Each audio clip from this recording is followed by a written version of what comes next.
By the way, I LEC. hinted at it earlier. The obvious initial angle is you actually can't do what you could do the last 2 years. You can't just go at G2 by default because, mate, this is one thing where people have done, they've combined all the cancer narratives. So because the Skewmond guy, by the way, if you don't know, Kalist at ADC and now Skewmond at Jungle, are you ready? You know, you've all watched, you haven't really, but I'll pretend you all did because you all tell me you did. You've all also watched all of League of Legends history. You've seen every great player ever. And you know what? Even though these guys have never played one game ever, they're already the greatest of all time. The Skewmond guy's going to be better than Yankos. The Kalist guy's better than fucking Prime Uzi. Like, one of the weird things about this roster is because this Cubone guy has massive hype from behind the scenes with coaches and analysts and stuff. People are just assuming he's going to walk in and be better than Yike, which is like, we have to have these conversations. Like, I think it's a gamble to take rookies, even if you're G2, by the way. By the way, that whole thing of like Labrov for Mickey X, are we ignoring that? Like, when I was watching G2 last year, Monty, even though Mickey X definitely entered a fucking ton of games and at times where he looked terrible, the amount of times I also saw him save games that were like almost unwinnable or do like a crazy macro play, like a mid game out of nowhere. That's not what Labrov's necessarily going to do. So I'm quite interested in this roster. I think there's a very high ceiling, but I don't know how this roster is going to work out. What are your thoughts on G2? So I think what G2 was trying to do by removing Mickey X and getting Labrov in is that they are saying we really want to be a lane dominant team, right? That's how Hansama likes to play. Yes. Broken Blade has all of his weird counter picks in the top side and his weird champion pool where he can get advantages. So I think the question is there even going to be a lot of pressure on Skewmond if they're able to play and draft in a way where they have winning matchups and they're crushing their lanes? So I think they're looking for a smoother snowball than they had previously, because a lot of the time G2 would end up in scenarios where they die a little bit early, they're playing from behind, then they have to rely on their creativity and shot calling to get back into the game. And they simply, like, they're hoping, I think, not to do that anymore. And just to have a more standard style League of Legends where you can just snowball the lane wins into a victory. Now, this also takes a lot. It makes sense if you think about it, Monty, because the first year of the other roster, they were great in the early game. But this last year, actually, they often felt like they were behind a lot of the time. So I can get why they wanted to switch. Who wants to be behind every game? You want to be ahead. That's when you have the chance. So, but the downside to this is obviously removing Mickey X removes kind of their Joker card that they always had, whether that was the Lysandra into the Rakan pick or the Hail of Blades Poppy support. Everything. Yes. So they really, for Mickey X's issues potentially of not being as strong in lane a lot of the time, there were specific lane counter picks that worked really well for them and caused them to win lane. And maybe they're looking at that and say, well, if we had a standard support that would win lane that hard, then it would be easier. But also, I think their versatility. Now, it's possible that a lot of this was coming from the coaching staff, because we know that Dylan Falco is great and they have a very strong strategic coaching staff. And what's going to happen is that Labrov will be able to play those picks, or maybe that was the genius. But we also know that Mickey X used to be like a Poppy main. So it was probably him bringing in some of these ideas at the very least. So the question is, are these players good enough to crush lane at the world level? Because a lot of the success, if we go back to MSI, was Mickey X being weird. That got them into top 4 status in the world. It's a gamble. It's obviously a risk. But I think that Skewmond is going to look good simply because it's easier to jungle when your lanes are winning and you have that space. So the pressure really isn't going to be on him. And I think people will overhype him, but it'll probably be overhyped because the lanes are doing well, and that makes it easy for junglers. One of the things that's really boring is if you're a fan and you overhype someone, there's no downside, mate. If they make it and they become the greatest player ever, you go, I said that, but because you're just one needle in a haystack, random shitter that no one cares about, we didn't see you say it, so you just get to say it later. But if you're wrong, well, also, there's no consequence. You just get to just go on being a random person. If we ever hype a player, we're idiots if they're wrong. I mean, I alluded to this before we started the show, Monty. I've just put up a video live that I did on my stream a few days back last week, where it's about Kalist from Karmine Corp. We'll get to that soon, obviously. And people hyping this guy, so it's going to be like, as though like he's like, fuck caps, as though he's like the next faker, mate. So my problem is just, why do we have to do this endlessly? Why can't we just set reasonable expectations for rookies? And by the way, what you're describing also is way more reasonable for what they're doing. By the way, think about when they brought you Yike in. They clearly didn't just throw him into the baptism of fire and go, hey, enjoy this, bitch. Like they made the game like a Peter Dunn style, like you make it comfortable for him, you take too much agency away from him early, then you give him it slowly. If they do it that way, it could obviously work out great. I trust the people who told me the Skewmore guy is really good. I just don't know why we have to... I actually think, for real, are you ready for a great line? Put it in the fucking title if you want. In a way, Caps joining the LEC was the worst thing to ever happen to European League of Legends because it made every moron GM go, I can find another Caps. And there's only ever been one. There hasn't even been anyone close. Like, by the way, the only contender with him for greatest player from Europe was fucking Perks, and that wasn't on like a hands level. It was like other factors, intangible. So I do think sadly, Europe is just obsessed with overhyping rookies, mate. I'm always going to say, when a rookie comes in, I half expect some failed games in the first split, mate. I don't think he should be the best player in the region, but obviously I agree with you. The rest of the squad is there, so the Skewmon guy, he is the only rookie. Everyone else is mega experienced. They've all been at the top level. Even, remember, Labrov was in BDS that was like a contender the last 2 years, so I actually do like that environment, though, where you like bed the one rookie in. By the way, rookie jungler as well, so let's take as much pressure off him as we can, and let's just gradually build him up, and then maybe by Worlds he's at his peak, you know? Yeah. But I think what's going to happen is that people are going to immediately, overhype Skewmon because of the way that this team has been built, and also because I trust, like you're saying, that Dylan Falco and the coaching staff of G2 are going to grease the wheels on this. They're going to have level ones. I mean, G2 is the king team of level ones where they would constantly be getting advantages. This is how they kind of brought up Yike. You know what I mean? Is they played to his strengths. They limited his downsides. They had level ones to get him advantages. They had scripted early game plans. And as a result, I think Skewmon probably is going to get overrated. But I do think G2 is still going to be a very good team. Now, there are other contenders within this league. Fnatic with Upset and Mickey X in the bot side is going to be very interesting because the volatile aspect of Fnatic was Humanoid and Oscarinen. Now, do I think that keeping the top side of this team is the best move? No, but Fnatic doesn't have any money to change it. Humanoid clearly doesn't give a fuck. But even Humanoid's floor is still good in Europe. Here's what will infuriate you, bro.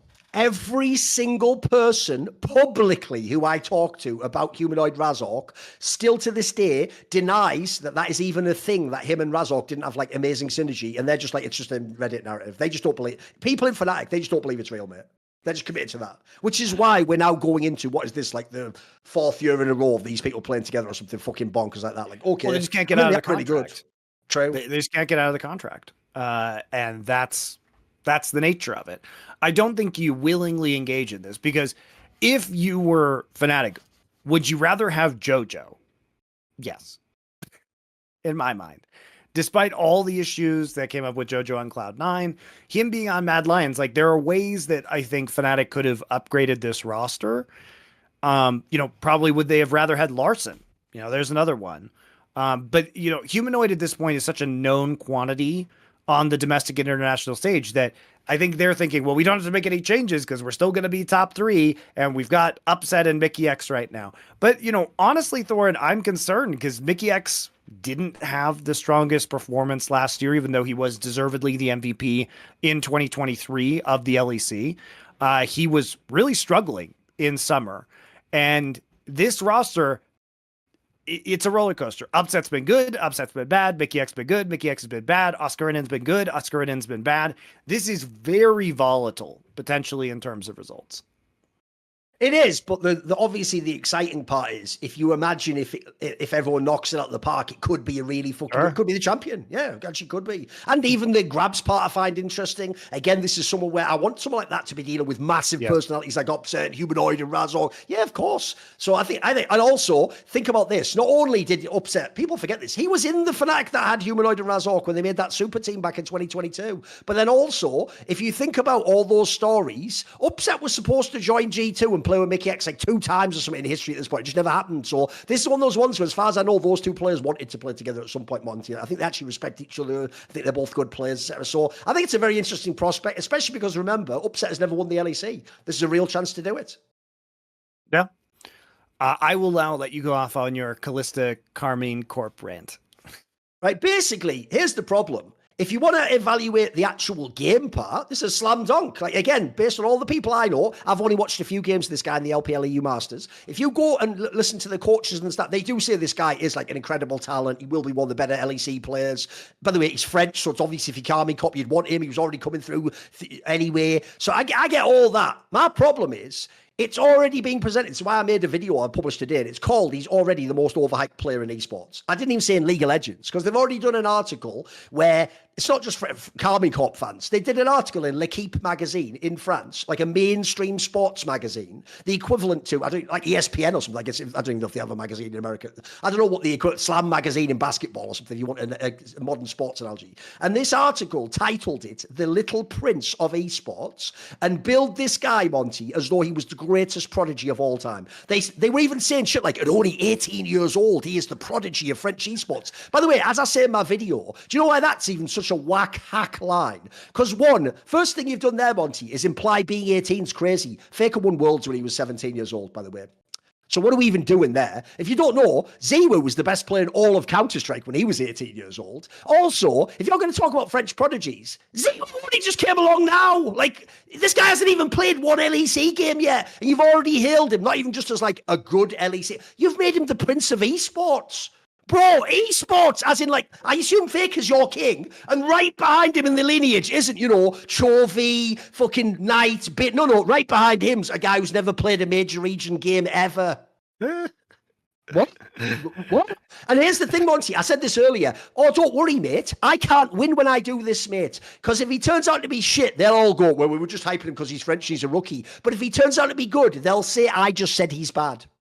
Even though nothing I said anywhere there said he's bad. Because I don't hype him to the heavens, I'm the arsehole, mate. Even though, I'll just make this question to you. Could you imagine, Monty, I give this analogy in my video, but I'll use you in this case. I use Dom in the video. Imagine when Jojo came along. Remember, EG scouted him out of solo queue. He's a super young player. He hadn't even played League. He was playing Fortnite. He looked like a prodigy. They even have that team, EG Prodigies. And by the way, it was even really good when he came in the LCS. Imagine if, before he'd played one LCS game, Monty came in public and went, Jojo Pion is the prince of all of esports, and it's only 17 or 18 is a prodigy of all of it. Imagine the mockery that would be rained down upon Monty or Dom or me if we ever said that. And by the way, if that player then didn't turn out to be the absolute best, that would haunt us for years, bro. That would be like some mockery that would never end. Like us saying T1 wouldn't win Worlds. But magically, if you're French or in Karmine Corp, you're allowed to, what I said in my video is, do the actual test case for credulity, Monty. You have taken a player that hasn't played his debut game and said he could be the best player to ever play League of Legends. You are out of your fucking mind. And do you know what? Here's where I will upset them all. Because actually, Monty, it's a pretty safe bet to bet he won't be the greatest player in the history of esports. How's that a hot take, for fuck's sake? That would be the shittest hot take of all time. I think this French ADC that's never played before, Monty, won't be the best player to ever play esports singularly, ever. Crazy Wacky idea, isn't it? But I will say, as a player, it looks like a slam dunk side. He looks like a good player. If you're French, there's an obvious angle to go with it. Yeah, and look, I think, Karmine Corp, they've gotten over the nepotism that caused them to be shitty. Kana is and has never been a favorite player of mine, but he's good enough for LEC. He's not been bad. Yeah, he's all right. He's all right. Yike, I think, will do well for Karmine Corp. Vladdy was actually great chance for Yike to really show his value in this team as well. By the way, what if he's like an MVP candidate? He could really show us that he was better than we thought. Yeah.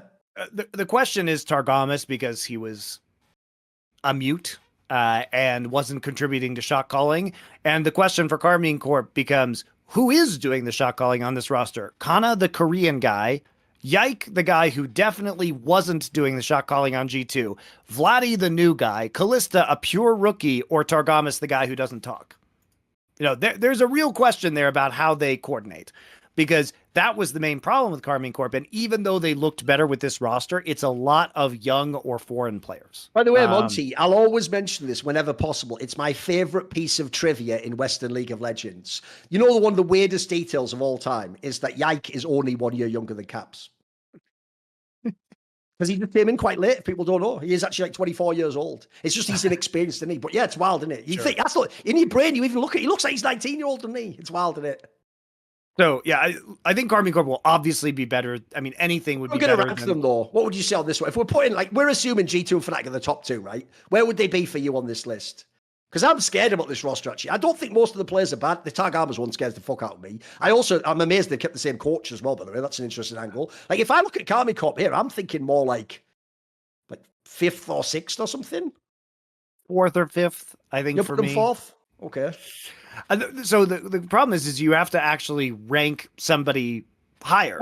Like I'm going to put my top 3 is going to be G2, Fnatic, Movistar, right? So then after that, is there a team I'm putting above them? I think I would probably take BDS to be better than them, mate.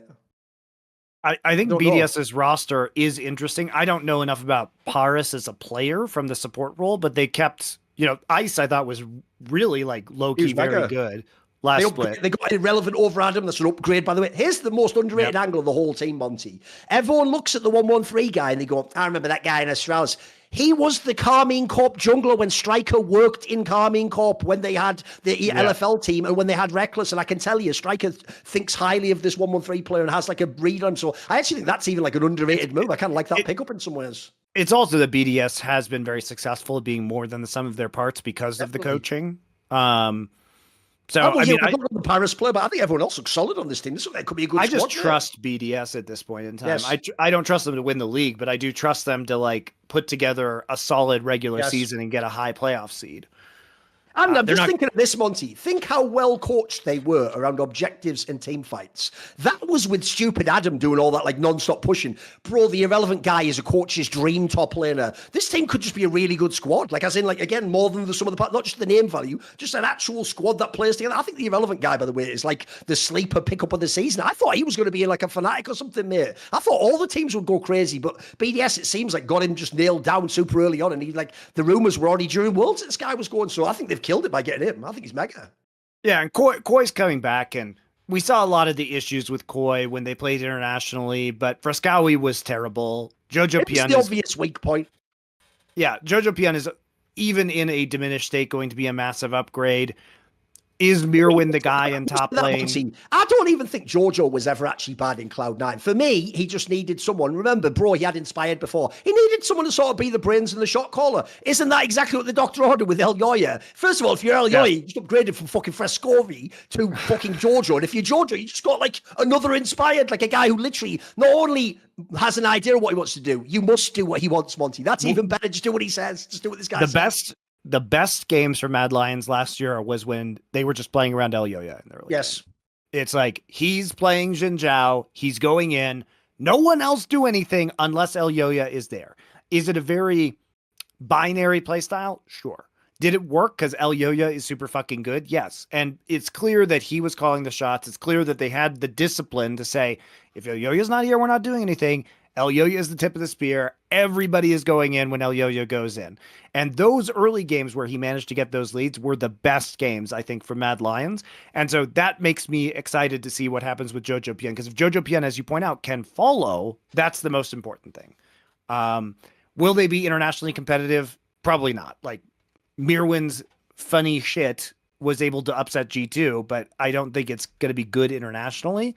But I still think they're probably a top 3 or 4 team within this league.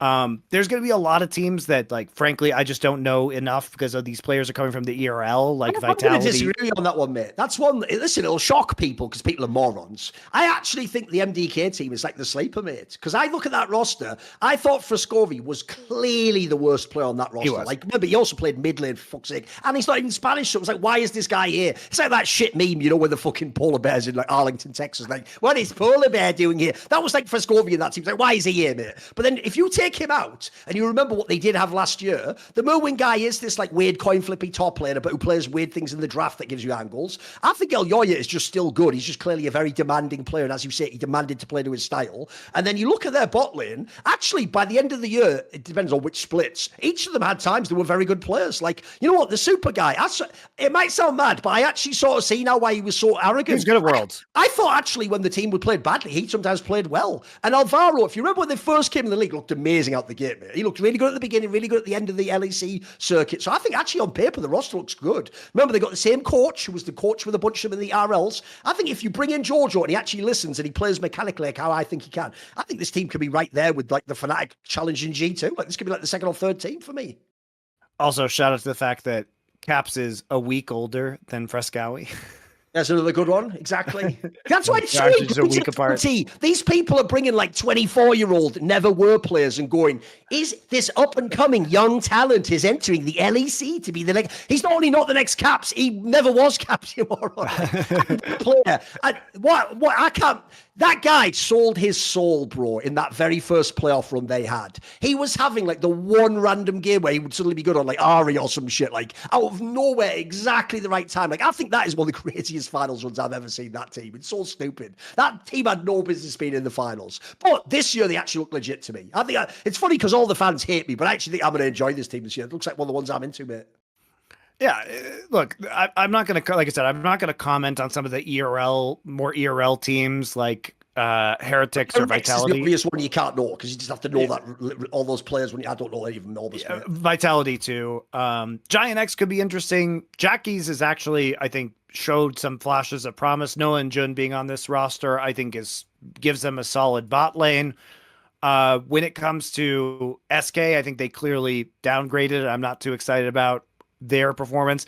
Rogue is obviously the really funny one because they're bringing back Malrong with Adam and Execute. And as far as psycho players, Malrong Execute has to be one of the most psycho jungle support player like pairings I have ever seen. So they're really just banking on crazy here. And it could be, I'm looking forward to seeing their games because they will be funny to any degree. Why would they bring Malron back after, by all accounts, a mediocre season in Brazil with his weird jungle play style, especially when you have Adam on this roster? And then why would you bring in Execute, a player who looked downright bad in LCK on a bottom LCK team? Who knows? But he's here, and it will be funny. I'm not a fan of this squad. Like, this squad to me does just look like mid-table, if not potentially even bad. Because the worst thing about this squad is this, Monty. The names aren't bad. Like, the resumes are okay. But it's like you said, there's so many ways I could see this being terrible. I mean, by the way, even the two big carries are obviously Larson and Patrick. They don't seem at all like the kind of players that were going to fuck with Adam and Malrang, mate. You know what I mean? Like, I know they've already played Larson and Malrang. I thought that was a joke. Like, one of the weird things about Malrang is, I actually think, Monty, if I was a coach, Malrang is the player I would use to make big ego laners shut the fuck up ruining the jungler's game. Because he would do shit, Monty, that I think is beyond abusive. Where sadly, you won't know this reference because it's too niche, but in Counter-Strike, right, in the team that guy James played in, Virtus Pro, and it was called a Vanguard before, he used to have a player, Monty, from Uzbekistan called Sanji. And what he used to do with this guy, it was like almost like on the level of like slavery, bro. I remember Sanji. Because James was the AWPer, he would make the Sanji guy not even have an AK. He would just use like MP9 all the game and farm money to give James the AWP. And it's like his job was just to sacrifice his whole guy. If people don't know, he was a mule. I have seen Malrang do what is normal pathing and just break the pathing when it makes no sense as a jungler. You're going to completely ruin the game just to go and do a gank. That's doesn't why work. I love him. But that's like some small cute shit, mate. It's like you're demanding the jungler comes 24/7. Then when he comes and it doesn't work, you go, okay, now jungler, go back to your pathing. It's over for me now, mate. I'm so far behind. And also, not only did he do it for pathing, his items were mental, bro. He would do that thing where he's about to complete the jungle item and he would get the ruby crystal, you know what I mean, for like the team fight. And it's like, even though this is why I love him. I like it, that is going to be so bad. Combine that with Adam, this is going to be terrible, bro. What are we doing? That's why it's funny. It's super funny.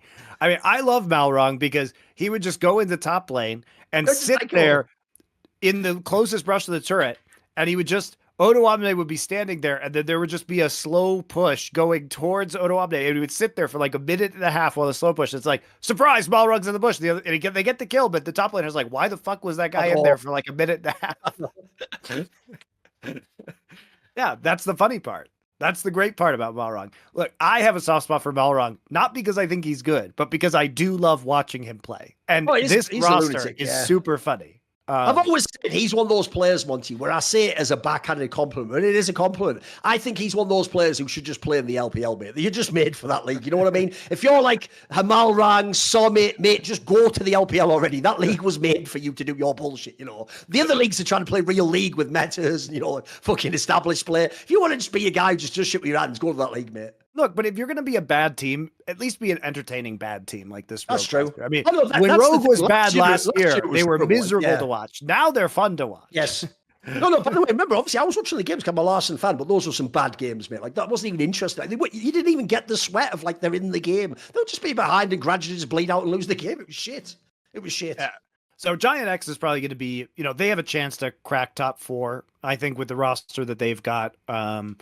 Everybody else, though, I won't opine on just because I don't know enough about some of these rising players. Obviously, if I'm not going to watch Korean Tier 2, I'm definitely not going to watch European Tier 2 or NA Tier 2. See more cool, funny, interesting clips based on topics from my content? Well, subscribe to this channel then, or, be a pleb and don't.